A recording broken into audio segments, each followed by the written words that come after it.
Hola, bon dia. Soc Josep Solà, de Bodega Sepulveda.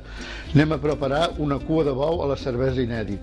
Aquí tenim els productes amb els que farem l'elaboració d'aquest plat. El primer que ens farà falta és la cua de bou. Un pebrot vermell. 2 pebrots verds. Una mica d'àpid.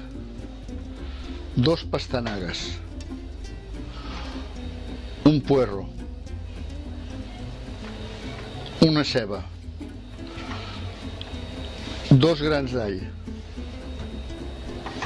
una mica de julivert, grans de pebre negre, orègano, julivert, farigola i romaní, una mica de sal, canyella, llaurer i farina, o maicena. En aquest cas és maicena. Cervesa inèdit, Oporto,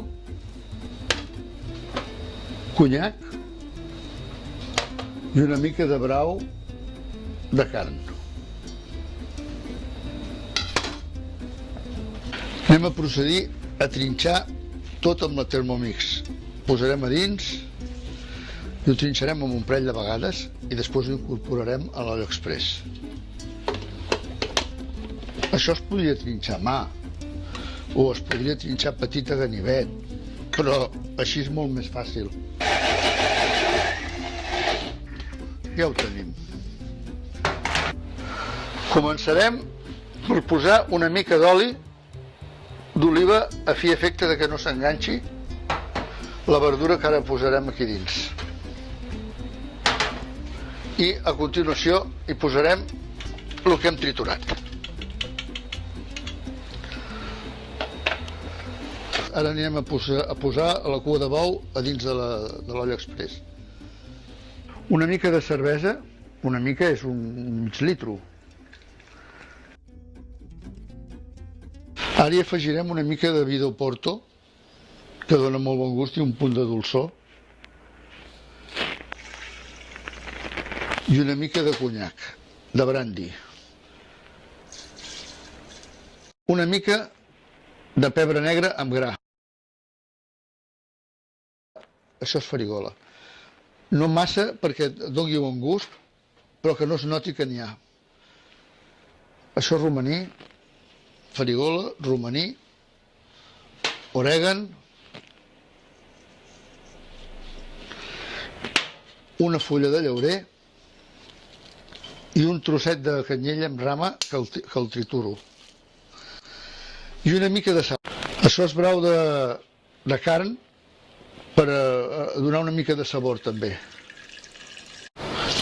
Ara anirem a tapar l'olla a fi de fer coure la cua de bou. Ja tenim pràcticament la cua de bou a l'inèdit acabada. Ara procedirem a que el foc faci la seva feina. Esperarem 55 minuts amb el pitorro amunt, a màxima pressió, en aquest cas concret aquesta olla, i pararem el foc als 55 minuts i deixarem que reposi per poder-la obrir, provarem la sal i l'acabarem d'arreglar. Ja tenim el plat acabat, hem procedit a emplatar-lo, hem obert la cua de bou de l'olla, l'hem posat en el plat i aquest és el resultat final. Jo puc sentir la flaire, vosaltres no la sentiu, però espero que us animeu a provar.